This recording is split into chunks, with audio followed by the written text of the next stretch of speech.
Hey everyone, welcome back to the channel. In today's video, I will show you exactly how to play co-op and online multiplayer in Where Winds Meet. The game has both open world interaction and party based features, and you will need to unlock a few things before playing with friends.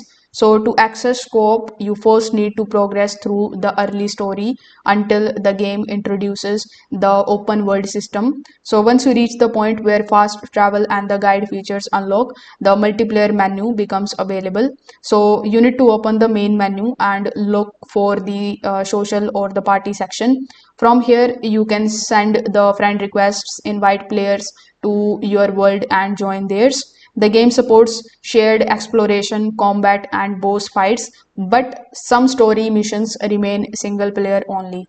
So, if you want full online multiplayer features, you can join or create a guild.